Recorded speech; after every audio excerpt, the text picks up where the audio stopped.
What's going on, everybody? Back at it again. Another beautiful day. All praises to the Father for another day. Uh, yeah, man, it's Pilgrims in the Earth. Once again, thank you for everybody who have been liking and viewing the channel. Please hit the like. I know a lot of people like to watch and they don't hit the like. You know, I'm guilty of that in the past. You know, a lot of people just don't like. They just watch the video. But it take 1 second. Just like if you can. I appreciate the subscribers. I appreciate the people that's tuning in, man. You could be anywhere, but you tuned in. I appreciate that, man. But anyway, man, I wanted to hit y'all today with a topic, man, that plagues our neighborhood and our community and our culture. Uh, and I'm a prime example of it throughout my life, also. And I think many men are, and many women, black women, black men specifically. But I think everybody can either relate to this or they can, see somebody who suffered from it. And I will say, I really don't have a specific topic, but this is dealing with insatiable lust, man. Insatiable lust, molestation, and uh, I would say, and I'm gonna put myself on blast, you know what I'm saying, like I do always. But I noticed in our community, man, growing up, there was a lot of there were a lot of kids who were introduced to things very young, and being that those children were introduced to things very young, as far as and sexual immorality, or introduced to sex very young before they were supposed to, certain things being exposed to them. What they did, being that they experienced it, they try to experience it with other little kids who never came in contact with that. But yeah, man, I give an example. I remember being young, man. I remember being like 6, 7, in the early years, man, on my back porch. You know what I'm saying? I used to like to play in the backyard a lot. You know what I'm saying? And of course, our houses in America are so close, but in my backyard there's a small gate. I can look over the gate, and I would see young girls, man, and they would be a little older than me. Maybe teenagers. I was about 7, 8. And I would see these young girls, and they would, of course, they weren't young to me because I was younger than them, but they were like teenagers, and they would like be pulling down their pants and, you know, basically exposing themselves to me, and I was confused, at the time, and I hope our parent, it's no disrespect to none of our parents, because a lot of them just didn't know. They didn't know, and we were too young to, I'm gonna go tell. I was confused. You know what I'm saying? So that's just like the first little context that I've experienced. You know what I'm saying? And of course, you have situations where you might have a girlfriend in school, and we always talk about humping and these things. These things were really going on in our community, bro. You know what I'm saying? You even had cousins. You know what I'm saying?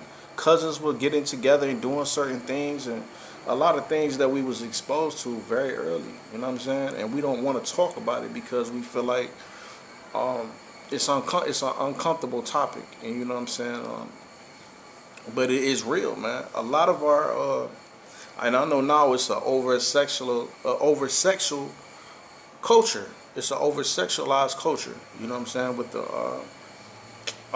sexy reds. You know what I'm saying, the Cardi B's, the Nicki Minaj. You know, all they're talking about is, it's this big wave of music of just sex, sex, sex, and sex sells. So now I think it's releasing these demons onto our communities, man, and they've always been like this, but now it's out of control. I remember being in school, high school. Um, you would only see maybe 1, 2 pregnant women. You get what I'm saying? And that was still like a big thing then. But now it's like, forget high school. You got girls in middle school that's pregnant. You know what I'm saying? Middle school, you have what? Homosexuality. You know what I'm saying? And we would see maybe one homosexual young man or something like that. Or you might see a tomboy or something like that. It wasn't as big as it is now, but we have to get down to the nitty gritty or the origin of these things, and a lot of this transpired when we were young. Um, I remember being around older girls and they would be touching on you like, "Oh, you cute," you know what I'm saying? Cause I used to hang around older. My cousins was older. I used to hang with them, so they might have some older girls around them, and I'll just be around. They'd be touching all on my stomach. "Oh, you cute." I was always like, quiet, man. I would just be sitting there just taking it. You know what I'm saying? I don't know. At the time, I just don't know. Just being a young man. You know. And to be honest, man, I'm gonna totally be real with this, man. I lost my virginity. To be honest with you, man, it was about 12 years old. You know what I'm saying? I was about 12 years old, um, and it was due to me hanging out with an older cousin. You get what I'm saying? Actually, wasn't my real cousin, but I was so bad, man. To be honest with you, yeah, and my mom, she was working so much, so I was kind of out of her hands. She had to provide. It's hard to provide and be the parental guardian over someone. So, my mom, she needed, somebody to assist, with helping raise me, you know. So this is in no way to blame my mom. My mom did the best she can, man. Hats off to my mom. Mom is a great person, but I'm only giving this testimony for reasons to help my people. You get what I'm saying? But I can see how um, losing my virginity at 12 years old, it introduced me to being into pornography. After being introduced to pornography or losing my virginity, that's what led me to pornography. That's when I was, it was like an insatiable lust. It's like, and I can only imagine nowadays because back then, we had the magazines. You had the magazines because once I got that feeling when I was young, when I first lost my virginity, it was like a high, man. It was like once you get that orgasm or erection, orgasm from the erection, it's like a high. You like, damn, I gotta feel that again. And my brain at that time, it was too young to process that. All I know is that felt good. I gotta get it again. It's like and I always get an example of I don't want to bring it up, but like a child, man. A child, it's like a child. You get your little baby some soda. You're not supposed to get them pop when they're young, but they taste that, and it's like, oh my God, you know what I'm saying?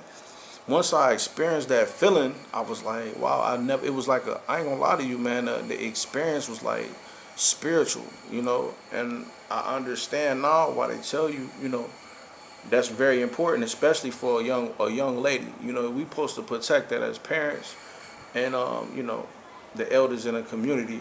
But, yeah, once I experienced that, and she was an older girl, she was probably about 17 years old, and I lied about my age at that time. Um, Again, I was hanging out with a lot of older young men. So, being around them, the girls were a little bit, they were fast, that they were dealing with, and that was the thing. So it's like on to the next one. So, to be honest with you, man, by the time I was probably 15, 16, I was already trying to go.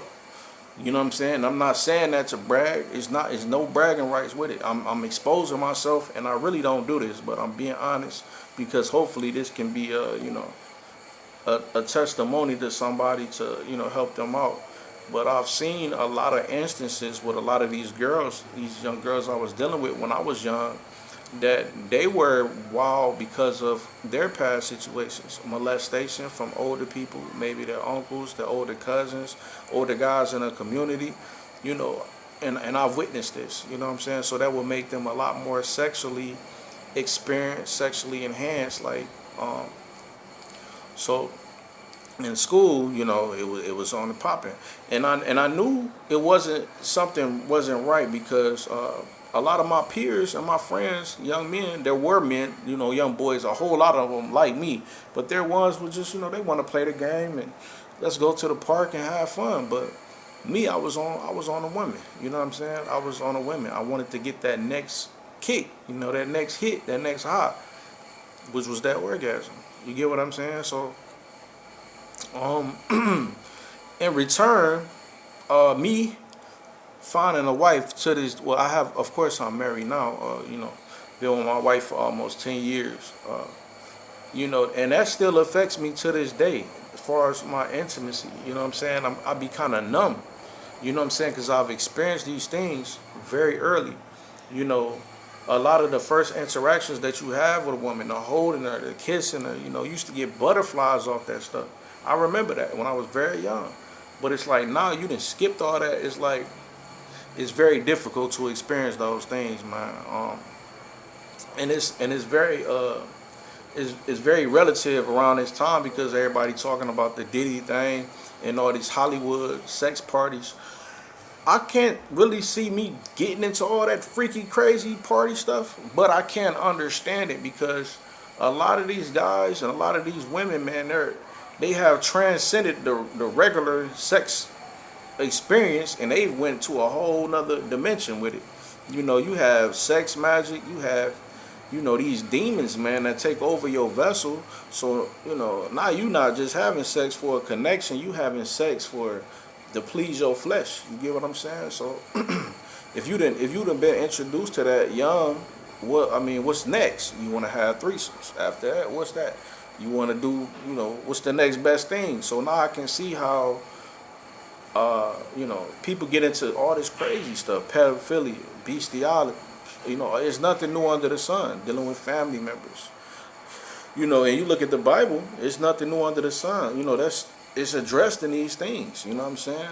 It's nothing new, man.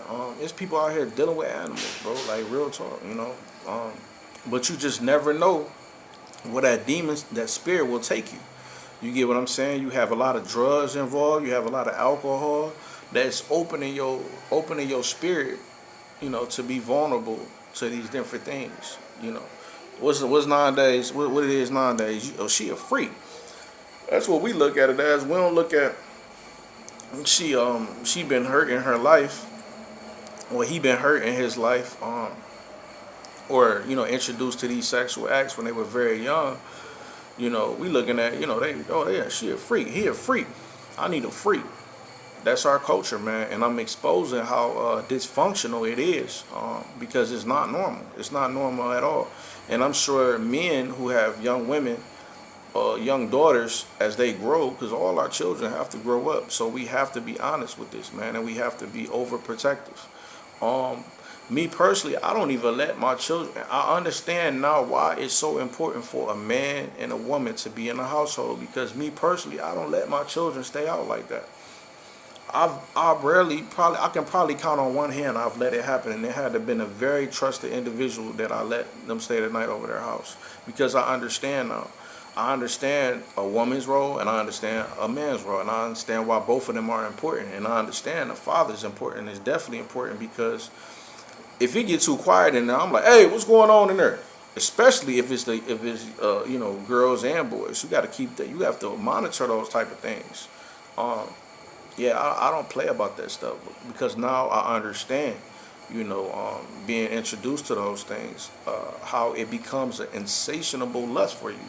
You get what I'm saying? It's like a trigger in your head. You get what I'm saying? So, that's why our culture is so many these young girls with babies and baby daddies, and so many baby mamas, because everybody is just trying to get that next fix.